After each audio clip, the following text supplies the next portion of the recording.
Hi నమస్తే. Welcome to ABN. ప్రస్తుతం మనతో పాటు వెర్సటైల్ ఆర్టిస్ట్ ఉపేంద్ర గారు ఉన్నారు. ఆయన ఆంధ్ర కింగ్గా రాబోతున్నారు. మరి స్టార్ హీరో అయిన ఉపేంద్ర గారు ఆంధ్ర కింగ్ తాలూకు అని ఎందుకు అంటున్నారు? అంటే తను స్టార్ హీరో, ఆయన అభిమానించే మరో హీరో ఆంధ్ర కింగ్ తాలూకు అంటున్నారు. అసలు ఏంటి ఈ సినిమాలో ఉన్న విషయం ఏంటి? సో దాని గురించి, అలాగే సినిమా గురించి, అలాగే కెరియర్ గురించి ఉపేంద్ర గారు ఏం చెప్తారు అనేది ఇప్పుడు ఆయన మాటల్లో విందాం. నమస్తే ఉపేంద్ర గారు. నమస్తే. ఫస్ట్ ఆఫ్ ఆల్ కంగ్రాట్స్ అండి. కొంత గ్యాప్ తర్వాత వస్తున్నారు. అవునవును. గని తర్వాత ఇదే కదా. అవునవునవును. సో అంతకు ముందు కూడా గ్యాప్ వచ్చింది. అవును. అల్లు అర్జున్ సినిమాతో అవును. తర్వాత గని చేశారు, దానికి గ్యాప్ ఉంది. ఇప్పుడు మళ్ళా గ్యాప్ ఉంది. ఎందుకు? తెలుగులో ఉపేంద్ర అంటే కొంత ఇమేజ్ ఉంది, బట్ ఎందుకు ఇంత గ్యాప్ తీసుకుంటున్నారు? ఏంటి స్ట్రాటజీ ఏమైనా ఉందా? అలా ఏం లేదండి. ఇప్పుడు అక్కడ ఫిల్మ్ చేసే టైంలో బిజీగా ఉంటాను, అదే ఇక్కడ రిలీజ్ అవుతుంది.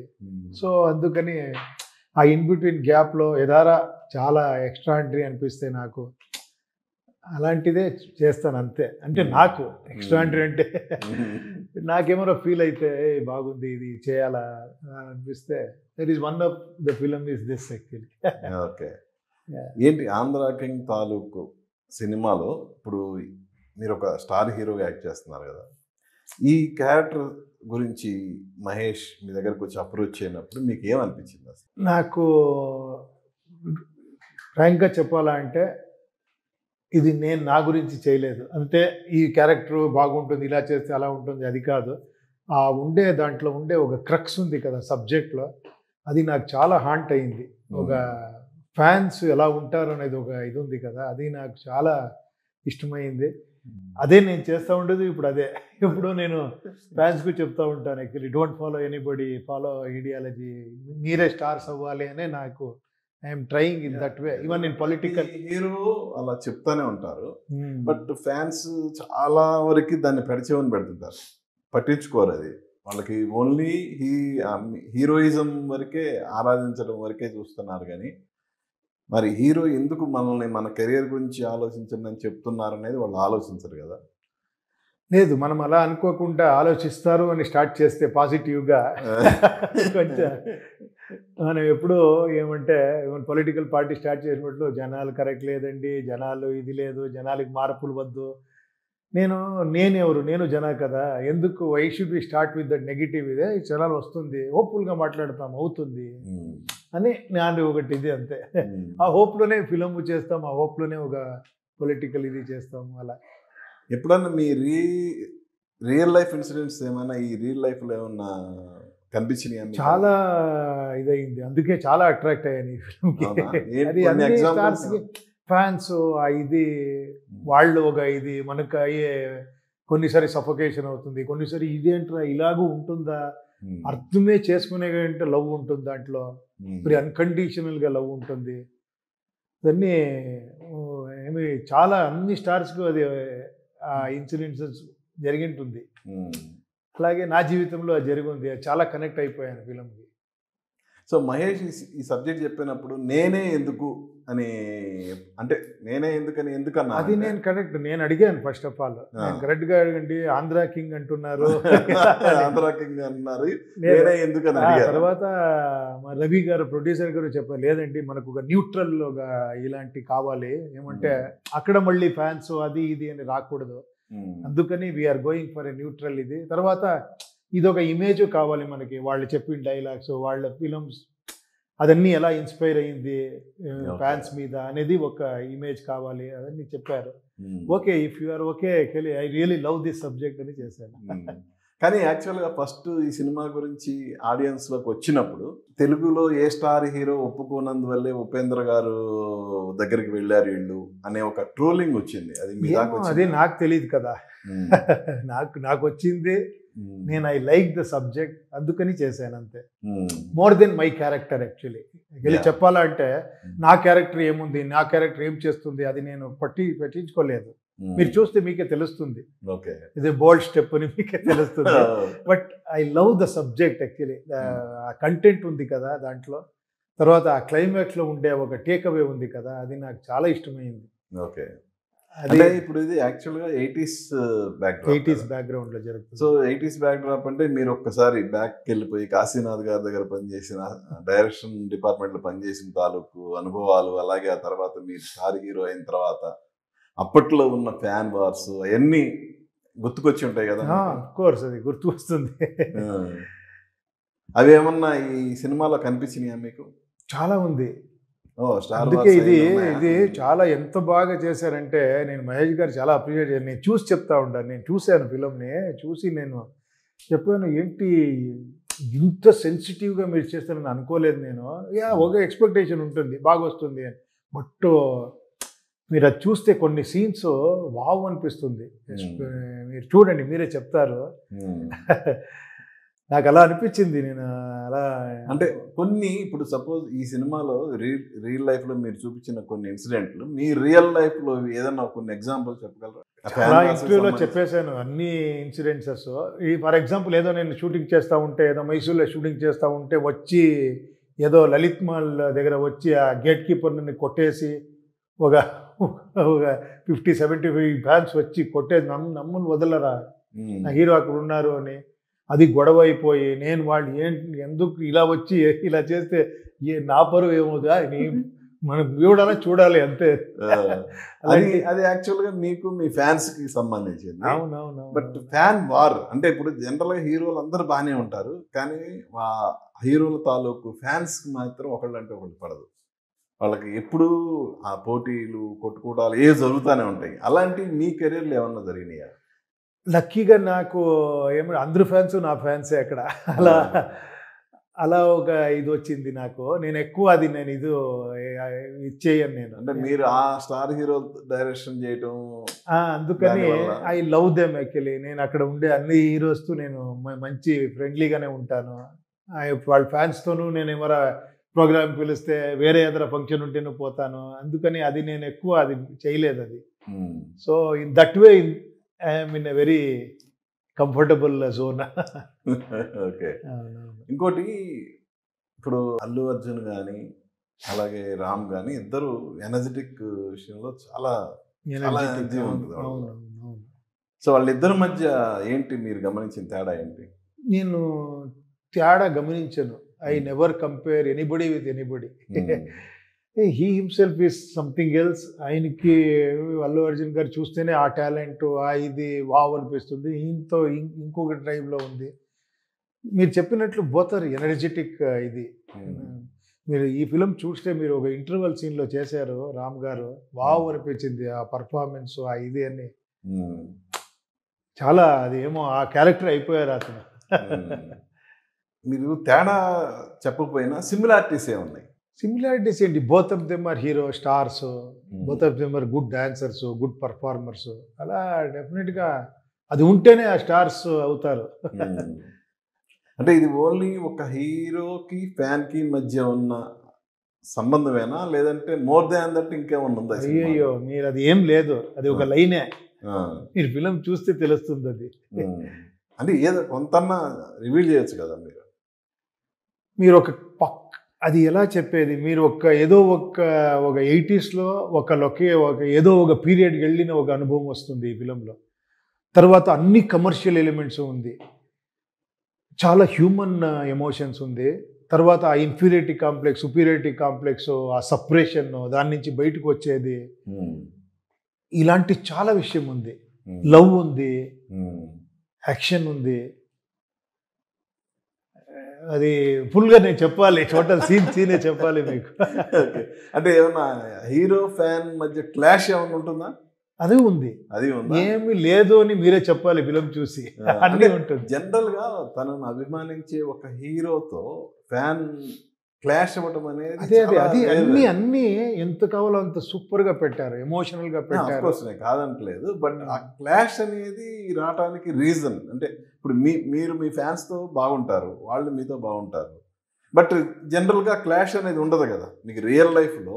హీరో ఫ్యాన్స్ మధ్య క్లాష్ ఉండదు. అవునవును, ఫ్యాన్స్ లో ఉంటుంది అది, నా హీరో గొప్ప, నా హీరో అది ఉంటుంది. బట్ వేరే ఇప్పుడు సినిమాకి వచ్చే తలకి హీరోకి ఫ్యాన్ కి మధ్య క్లాష్ పెట్టకపోతే ఇది అంతగా పండదు. సో అలాంటి క్లాష్ ఈ సినిమాలో డెఫినెట్గా ఉండే ఉంటుంది. ఏంటి ఆ క్లాష్ ఏంటది? మీరు చూడండి అన్ని మీరు ఇక్కడ అలాగే మీరు చెప్పండి ఫుల్ నేను సింగల్ అన్నట్టు చెప్పాలి మీకు. సీన్ 1 ఇలా స్టార్ట్ అవుతుంది అని. ఓకే, డైరెక్టర్ గురించి చెప్పండి. ఈజ్ రియలీ నేను షూటింగ్ టైంలో నాకు అనిపించింది, ఆయన సబ్జెక్ట్ చెప్పే టైంలోనే అనిపించింది. ఒక్క డైలాగ్ చెప్పారు అప్పుడే అనిపించింది, ఓహో ఈ డైలాగ్ని ఇలా రౌండ్ ఆఫ్ చేస్తారంటే ఈయన కొంచెం సెన్సిబుల్ డైరెక్టర్ అని అనిపించింది. బట్ షూటింగ్ టైంలో అలా అనిపించింది. Is very perfectionist. నాకు ఇదే కావాలంటారు. 10 టేక్ అయితే కూడా సరే నాకు ఇంతే కావాలి, ఇంతే స్మైల్ కావాలి, ఇంతే యాటిట్యూడ్ కావాలి, అలా ఏం కావాలో అది తీసుకుంటారు అలాంటి డైరెక్టర్. బట్ ఫిలిం చూసిన తర్వాత అట్లీస్ట్ ఏమి ఒక సాటిస్ఫాక్షన్ వస్తుంది కదా. అంటే తను సబ్జెక్ట్ చెప్పినప్పటికీ స్క్రీన్ మీద దాన్ని ప్రజెంట్ చేసిన దానికి ఇంకా నాకు బెటర్ అనిపించింది. ఆయన సబ్జెక్ట్ చెప్పింది ఇప్పుడు చూస్తూ ఉంటే ఇంత ఉందా ఇతను మైండ్లో, ఇంత సెన్సిటివ్గా చేస్తారా ఆ ఫిలంని అని నాకు చాలా, I really loved him actually. Really చాలా పెద్ద డైరెక్టర్ అవుతారు ఆయన. Okay, Bhagyashri Borse. He is amazing. He look so beautiful. So ఇది ఆ పేరే చాలా బాగుంది, రాము భాగ్యశ్రీ పేరే. It is very good actually. చాలా వర్కౌట్ అయ్యింది ఆ love story. He is amazing actually. Ramu garu ఒక చూస్తేనే ఒక ఇన్నోసెంట్గా ఒక చిన్న ఒక విలేజ్లో ఉండే ఒక ఫైర్ బ్రాండ్. అలా ఏంటో కొన్నిసారి మ్యాజిక్ కుదురుతుంది అంటారు కదా, నాకేమో అలా అనిపించింది, జనానికి అలా అనిపిస్తుంది అనుకుంటున్నా. ఒక డైరెక్టర్గా ఈ సినిమా చూసినప్పుడు మీకు ఎలా అనిపించింది? ఆర్టిస్ట్ అనేది పక్కన లేదు మీరు ఎప్పుడు ఒక ఫిల్మ్ని ఒక్కొక్క లెన్స్ వేసుకొని చూసే అవ్వదు. డైరెక్టర్ నేను, ఆర్టిస్ట్ నేను, ఆడియన్స్ నేను. ఒక్కసారి మీరు పట్టుకుంటే ఫిలము మీరు ఒక ఇన్నోసెంట్ కిడ్ లాగా కూర్చొని చూస్తారు అంతే. నేను ఇది అది అని గుర్తురాదు. అది మనం చూసుకోపోతూ ఉంటాం. అది ట్విస్ట్ ఇస్తే షాక్ అవుతూ ఉంటాము, అది ఎమోషనల్ అవుతూ ఉంటాము. That is the great films magic. అదే కదా, పట్టుకుంటారు ఆడియన్స్ని, అలాగే తీసుకొని పోతారు. ఆ మ్యాజిక్ జరిగితేనే, లేదంటే నేను అక్కడ అనలైజ్ చేస్తే అది ఫిల్మ్ కాదు. అది అంటే జనరల్గా ఉపేంద్ర అంటే ఒక ఇమేజ్ ఉంది, ఆ ఎక్సెంట్రిక్ వేలో ఉంటుంది మీ క్యారెక్టర్. అది కాదు ఈ ఫిల్మ్. ఆ ఎక్సెంట్రిక్ నేను అనేది అదే. ఇప్పుడు ఆ ఇమేజ్కి ఇప్పుడు ఈ సినిమాలో మీరు చేసిన దానికి క్వైట్ ఆపోజిట్ ఉంది కదా. ఆపోజిట్ కాదు, ఒక ఇది రిప్రజెంట్ ఏ స్టార్ యాక్చువల్లీ. ఈ represent all stars actually. All super stars ని ఒక రిప్రజెంట్ చేసేలాగా ఉంది. ఆల్ ఫ్యాన్స్ ని రిప్రజెంట్ చేసేలాగా రామ్ గారి ఇది ఉంది. మీరు అందరూ రిలేట్ అయిపోతారు. ఇప్పుడు నేను చిరంజీవి గారి ఫ్యాన్ అయితే చిరంజీవి గారి ఫ్యాన్ లాగా చూస్తాను నేను. ఓకే, అలా ఇది ఉంది, ఆ కంటెంట్ అలా ఉంది. సో ఇలాంటి సినిమాలు తీయాలంటే ప్రొడ్యూసర్స్కి కొంత ధైర్యం కావాలి. లేదు డెఫినెట్గా, బట్ ఇది ధైర్యం కాదు యాక్చువల్లీ. వాళ్ళ జడ్జిమెంట్కి నేను హ్యాట్స్ ఆఫ్ అని చెప్పేశాను. నేను మీట్ చేసాను ఫిలిం చేసిన తర్వాత, వావ్ సార్ ఏమిటి జడ్జిమెంట్ మీది, ఎలా ఇది జడ్జిమెంట్. అది మీరు సబ్జెక్ట్ చెప్తేనే రామ్ గారు అంతే థ్రిల్ అయ్యారు, ప్రొడ్యూసర్ గారు అంతే థ్రిల్ అయ్యారు, నేను అంతే థ్రిల్ అయ్యాను. ఆ సబ్జెక్ట్ అలా చేశారు ఆయన. ఆ విషయము మీరు చూసిన తర్వాత మీరే చెప్తారు. మీరు ఫోన్ చేయండి ఫిలిం చూసిన తర్వాత, చేసి మీరు చెప్పండి, మీ అనలైజేషన్ చెప్పండి. ఇంకా అదర్ క్యారెక్టర్స్ ఏంటి, ఇంపార్టెంట్ క్యారెక్టర్స్ ఏంటి? చాలా మంది ఉన్నారు. ఆర్టిస్ట్ ఫుల్ ప్యాక్డ్గా ఉంది టోటల్గా. ఆర్టిస్ట్ అందరూ ఎక్స్ట్రాండరీగా చేశారు యాక్చువల్లీ. మీరు సూపర్గా చేశారు. సపోజ్ ఇప్పుడు హీరో ఫ్యాన్ క్లాష్, థియేటర్ నుంచి బయటకు వచ్చేటప్పుడు అందులో హీరో అయిన రామ్ క్యారెక్టర్ బాగా గుర్తుండిపోద్దా, లేదంటే స్టార్గా యాక్ట్ చేసిన ఉపేంద్ర క్యారెక్టర్ బాగా గుర్తుంటుందా, లేదంటే వేరే ఏ క్యారెక్టర్లు గుర్తుంటాయి? క్యారెక్టర్ కంటే ఆ వాల్యూస్ ఉంది కదా, ఆ ఫిల్మ్లో చెప్తా ఉండే ఒక్కొక్క డైలాగు, అది గుర్తు ఇక్కడ మార్క్ అయిపోతుంది. అవునా? Yeah yeah. సో మీకు బాగా నచ్చిన డైలాగ్ ఏంటి? ఒక డైలాగ్ చెప్పండి. ఆ డైలాగ్లో పడగొట్టామనా? మీరు ఉన్నారు కదా, సీనియర్ జర్నలిస్ట్ కదా, మీకు తెలుసు ఎలా తీసుకొని రావాలి అని. ఒక సింగిల్ డైలాగ్ చెప్పండి. నేను అనేది అది. ఇప్పుడు మీరు అన్నారు కదా, ఆ క్యారెక్టర్లో ఉన్న వాల్యూ అనేది మీరు చెప్పారు. ఆ ట్రైలర్లో ఉంది. ఆ సూర్య, మీ సాగర్ సూర్య అనేది క్యారెక్టర్. ఆ సూర్య అది ఒక సన్సెట్ అయ్యే ఒక షాట్ చూపించి చెప్తారు, అది ఎప్పుడు కలవదు కదా అని. సూర్య సాగర్ ఎప్పుడు కలవరు కదా అంటే, అది చూస్తేనే బాగుంది. చంద్రులు ఎప్పుడు కలవరు, బట్ ఏమంటే అది చూసే బాగుంది కదా, అంతే చూడు అని. ఏం చూస్తాడు అంతే అంతే, దాంట్లో అన్ని మీనింగ్ ఉంది దాంట్లో. సో 80sలో బ్యాక్డ్రాప్లో ఈ సినిమా కాబట్టి మీ డైరెక్షన్ చేసిన ఆ టైంలో మీరు యాక్ట్ చేసినవి కానీ డైరెక్ట్ చేసినవి కానీ ఏమన్నా గుర్తొచ్చినాయా ఈ సినిమా షూటింగ్ టైంలో? లేదు, ఈ ఫిలిం షూటింగ్ టైంలో నేను స్టార్ లాగే నాకు గుర్తొచ్చింది. ఇక్కడ డైరెక్టర్ క్యారెక్టర్ కాదు, అది ఈజ్ రిప్రజెంటింగ్ ప్యూర్ ఒక స్టార్, ఒక ఫిలిం స్టార్ ఎలా ఉంటాడో, వాళ్ళ ఫిలిం ఎలా జరుగుతుంది, finance, business, distribution, fans, association. So అదన్నీ ఎంత రియలిస్టిక్గా ఉంది అనిపించింది. అంటే ఒక స్టార్ తాలూకు మంచి చెడు అనేది డెఫినెట్గా ప్రతి మనిషిలో మంచి చెడు ఉంటుంది, అతను స్టార్ అయినా కానీ కామన్ మ్యాన్ అయినా కానీ. సో అలా ఈ పర్టికులర్గా మీరు ఈ స్టార్గా యాక్ట్ చేశారు కదా ఇందులో, అందులో ఉన్న మంచి ఏంటి చెడు ఏంటి? నవ్వుతారేందండి?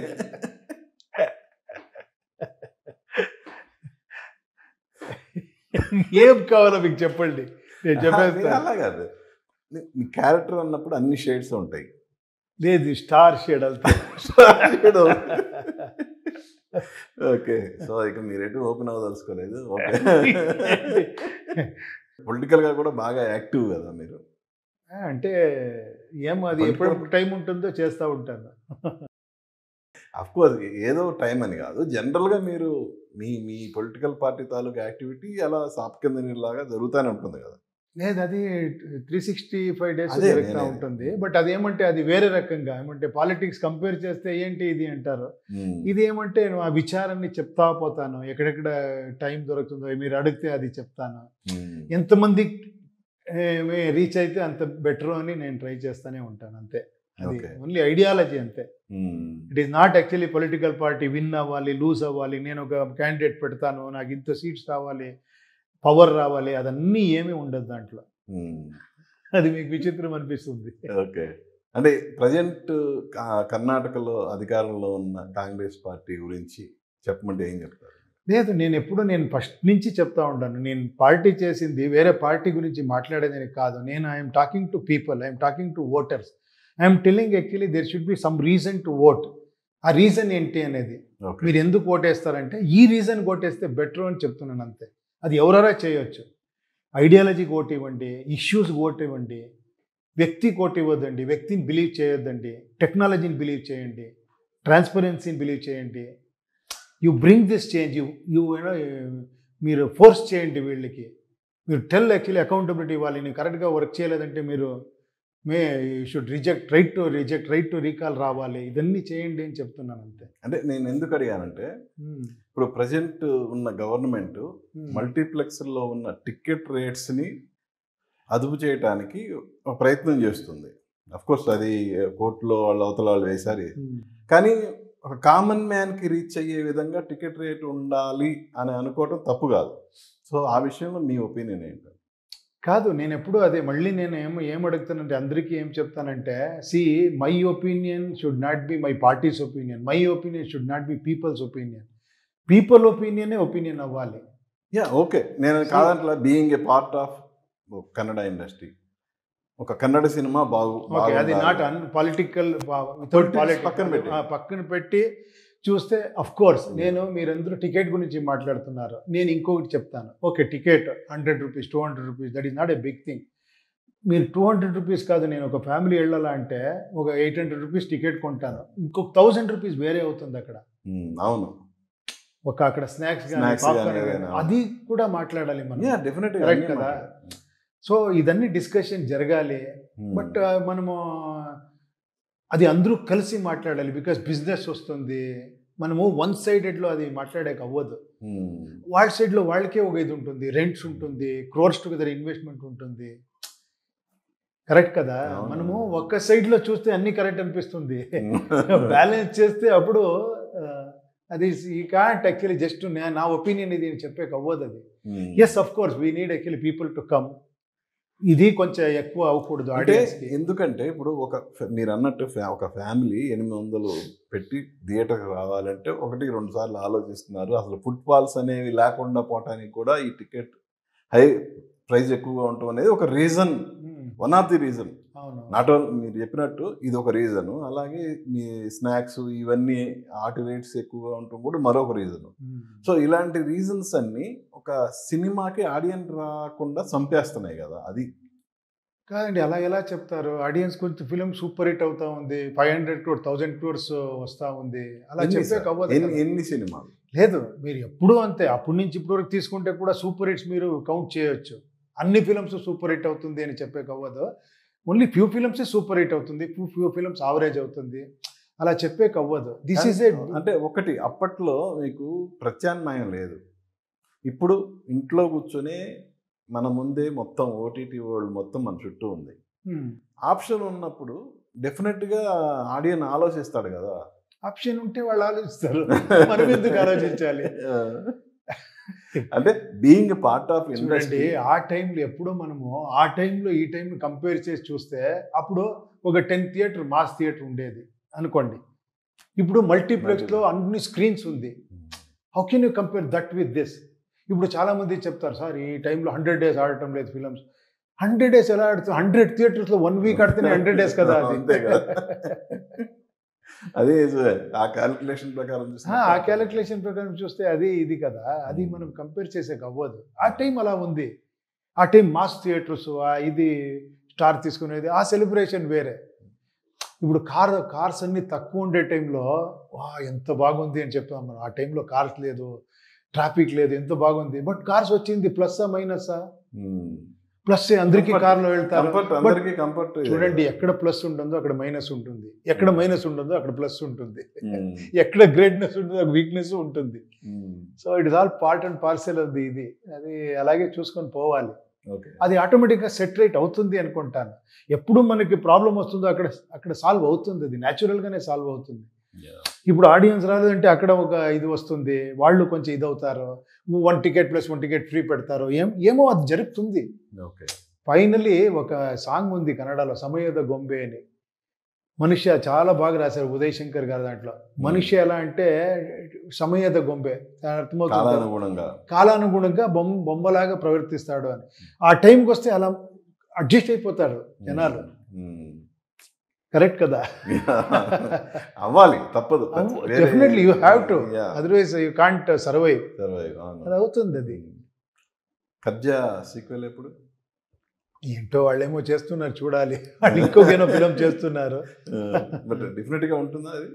లేదు, ఇంకా అది సబ్జెక్ట్ డిస్కషన్ రాలేదు. నేను ఇంకో ఫిలం స్టార్ట్ చేశాను అక్కడ, భార్గవ్ అని ఒక ఫిలం చేస్తూ ఉంటాను. ఇంకొకటి నెక్స్ట్ లెవెల్ ఒక ఫిలం డిస్కషన్ జరుగుతూ ఉంది.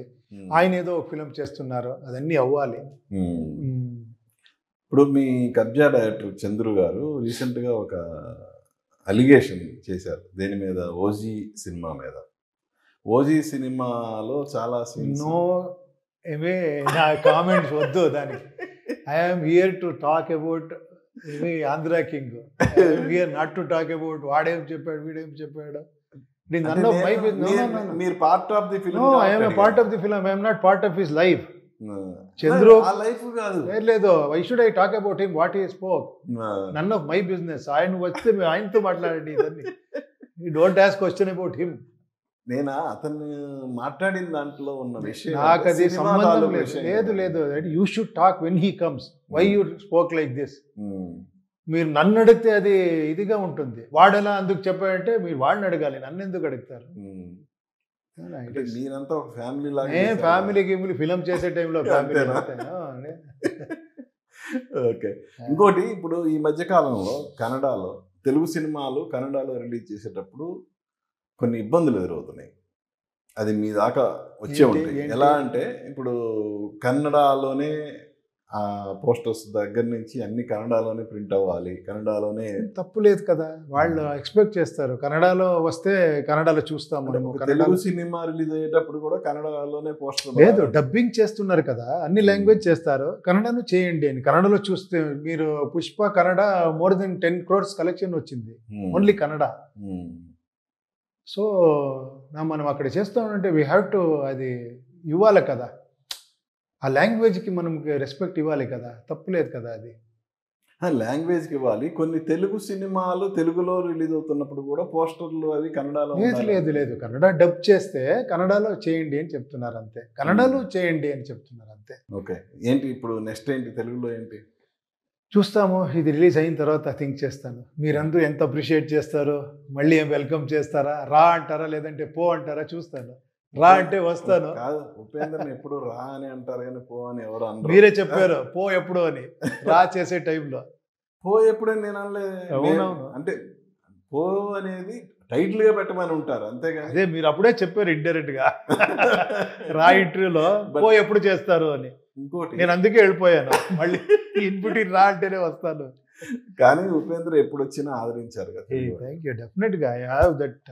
ఇది మీకు ఆ ఇమేజ్ ఉంది 2 తెలుగు రాష్ట్రాల్లో. డెఫినెట్ గా ఐఎమ్ సో బ్లెస్డ్ యాక్చువల్లీ. ఇంత నన్ను ఇంత అభిమానిస్తారనేదే నా ఇది గాడ్స్ బ్లెస్సింగ్ అంతే. రీసెంట్ గా ఏ రీ రిలీజ్ చేశారు కదా, ఉపేంద్ర రిలీజ్ చేశారు ఇక్కడ. ఉపేంద్ర అక్కడ చేశారు, ఇక్కడ చేశారు. ఓకే. అవునవును, ఇప్పుడు అదొక ట్రెండ్ వచ్చింది కదా. రీ రిలీజ్ ట్రెండ్ వచ్చింది. అవునవును. సో అలా మీ సినిమాలు మళ్ళా ఇంకా రీ రిలీజ్ చేయాలనుకుంటే ఏ సినిమాలు ప్రిఫర్ చేస్తారు? ఇది చాలా ప్లాన్ చేస్తున్నారు. బుద్ధివంతుడు ప్లాన్ చేస్తున్నారు, ఆటో శంకర్ అని ప్లాన్ చేస్తున్నారు, చాలా అలాంటివి ఉంది. రక్త కన్నీరు ప్లాన్ చేస్తున్నారు. సో తెలుగులో కూడా చేస్తారు, అది ఓన్లీ కన్నడ వరకే? తెలీదు, అక్కడ చేస్తే వాళ్ళు ఇక్కడ చేస్తారు. ఇప్పుడు ఏం జరుగుతుంది కన్నడలో మీవి? నేను భార్గవ అని ఒక ఫిలిం చేస్తున్నాను, నెక్స్ట్ లెవెల్ అని ఒక ఫిలిం షూటింగ్ స్క్రిప్ట్ వర్క్ జరుగుతూ ఉంది. సో ఇప్పుడు అంతా పాన్ ఇండియా అంటున్నారు కదా. సో మీ సినిమాలు ఇప్పుడు రాబోయే సినిమాలు ఏవైనా? ఇప్పుడు 45 అని ఒక ఫిలిం వస్తూ ఉంది, నేను శివరాజ్ కుమార్ అండ్ రాజ్బీ శెట్టి ముగ్గురు చేశాము. అది కొంచెం ఆల్ లాంగ్వేజెస్లో ప్లాన్ చేస్తున్నారు, కొంచెం హ్యూజ్గా. ఓకే. రమేష్ రెడ్డి అని ప్రొడ్యూసర్, అర్జున్ జన్యా అని మ్యూజిక్ డైరెక్టర్, ఆయనే ఫస్ట్ టైం డైరెక్షన్ చేశారు. ఆ ఫిలిం 45 అని వస్తూ ఉంది, December 25th రిలీజ్. అది అంటే షార్ట్ పీరియడ్ 1 month లో వస్తూ ఉంది. అవునవును. Okay okay. అవునవును.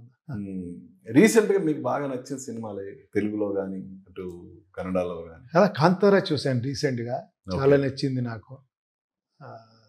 అదే లాస్ట్ చూసింది నేను బాంబేకి వెళ్ళాను ఏదో వరకు, అక్కడ చూశాను నేను. సో కన్నడ ఇండస్ట్రీ కూడా పాన్ ఇండియా లెవెల్లో పోటీ పడే స్థాయికి ఎదిగింది కదా. అవునవును. సో ఏంటి దానికి బేస్ ఏదనుకోవచ్చు? డైరెక్టర్స్, కంటెంట్ మేకర్స్ అందరు కాంట్రిబ్యూషన్ ఉంది. ఒక KGF అలా అవ్వాలంటే నీల్ గారిది, యష్ గారిది ప్రొడక్షన్, అంబాళే ప్రొడక్షన్ అందరూ కలిసి ఆ ఒక డ్రీమ్ని తీసుకువచ్చారు. ఇప్పుడు కాంతారా, అలా సూ ఫ్రమ్ సోన్ ఒక ఫిలము, అన్నీ. జనరల్గా ఏమవుతుందంటే ఈ పాన్ ఇండియా మోజులో ఒక రీజనల్ లాంగ్వేజ్కి పరిమితం అవ్వాల్సిన కొన్ని సినిమాలు కూడా పాన్ ఇండియా అనే ఒక భ్రమలో పాన్ ఇండియాలో రిలీజ్ చేయడం అనేది లేదు. అందరూ చేయటం లేదు, ఇప్పుడు రీజనల్ గాను చేస్తున్నారు ఫిలంని. అప్పుడు ఒక 90% అక్కడ రీజనల్ గానే రిలీజ్ అవుతుంది. కొన్ని ఫిలం పాన్ ఇండియాకి చేస్తారు, if they believe that actually this can be వేరే లాంగ్వేజ్ చూడొచ్చు, అలాంటి కంటెంట్ ఉంది అని బిలీవ్ చేసేవాళ్ళు వాళ్ళు 4-5 లాంగ్వేజెస్ చేస్తున్నారు. కానీ మీరు కబ్జాని అలాగే పాన్ ఇండియా స్థాయిలో ఇది వాడు చేయాలి అని చంద్రు గారు అలా ఇది చేశారు. యాక్చువల్లీ నేను ఇస్ ఏ బిగ్ బడ్జెట్లో చేశారు, సెట్స్ గిట్స్ అని వేసి చేశారు. అందుకే అది ప్లాన్ చేసిందే అలాగే ఆయన, నేను ఇలాగే చేస్తాను అని. ఓకే. ఆయనకి ప్రాబ్లం ఏమంటే ఇది వచ్చేసింది, కోవిడ్. 1 year స్టాప్ అయిపోయింది, మళ్ళీ ఇంకో కోవిడ్ వచ్చింది. 2-3 years పాపం చాలా struggled actually to bring that film out. ఏంటి మీ నెక్స్ట్ అసలు ఫ్యూచర్ ప్లాన్స్ ఏంటి? ప్లాన్ ఏం లేదండి, ఎక్కువ ఫ్యూచర్ ప్లాన్ చేయను. ఫ్యూచర్ వాడు ప్లాన్ చేస్తాడు, ప్రెసెంట్లో మనం పోతా ఉండేది అంతే. సో మీ పార్టీ నెక్స్ట్ ఎలక్షన్లో డైరెక్ట్గా చూస్తాము. ఇలా ఇంకేమో ఒకటి ఐడియా వస్తూ ఉంది, ట్రై చేస్తాను. నెక్స్ట్ మీకు చెప్తాను అది. ఓకే. ఐడియా అంటే ఎలా? విల్ డిస్కస్ అది, చాలా అది 1 hour కావాలి. వెరీ గుడ్ అండి. సో మీ రాబోయే సినిమాలతో, అంటే ఈ సినిమా ఆల్రెడీ ఒక రోజు ముందుగానే అనుకున్న 27th దానికంటే రిలీజ్ 27th అవుతా వస్తుంది. ఉంది. ఈ సినిమాలో మీ క్యారెక్టర్ ద్వారా మళ్ళా 2 తెలుగు రాష్ట్రాలని రా అని పిలిస్తే డెఫినెట్ గా ఉపేంద్రని ఎప్పుడు రా అనే పిలిస్తే అది వేరే విషయం. Thank you. సో అలాగే మీరు రాబోయే సినిమాలు పాన్ ఇండియా సినిమా 45 కానీ 45కు మళ్ళీ వస్తాను ఇక్కడ, మీతో కలుస్తాను మళ్ళీ. అవును, అసలు మీ డైరెక్షన్ ఎప్పుడు తెలుగులో మళ్ళీ చాలా లాంగ్ గ్యాప్ వచ్చింది కదా. లేదు లేదు, కొంచెం ఇదన్నీ కమిట్మెంట్ ఉంది. మళ్ళీ ఎంఆర్ఆ ఒకటి ఐడియా వస్తే వచ్చి మీకే చెప్పి స్టార్ట్ చేస్తాను డెఫినెట్ గా. సో వెయిటింగ్ థ్యాంక్ యూ మీ డైరెక్షన్ కోసం. Thank you Hollywood also waiting. All the best. Thank you sir, thank you very much. Yeah, చూసారు కదండి ఉపేంద్ర గారితో మన స్పెషల్ చిట్ చాట్. మళ్ళీ మరో గెస్ట్ తో మీ ముందుకు వస్తాను. మీ ఎన్ఎస్ఆర్ సైనింగ్ ఆఫ్. చూస్తూనే ఉండండి ఏవిఎన్ ఆంధ్రజ్యోతి.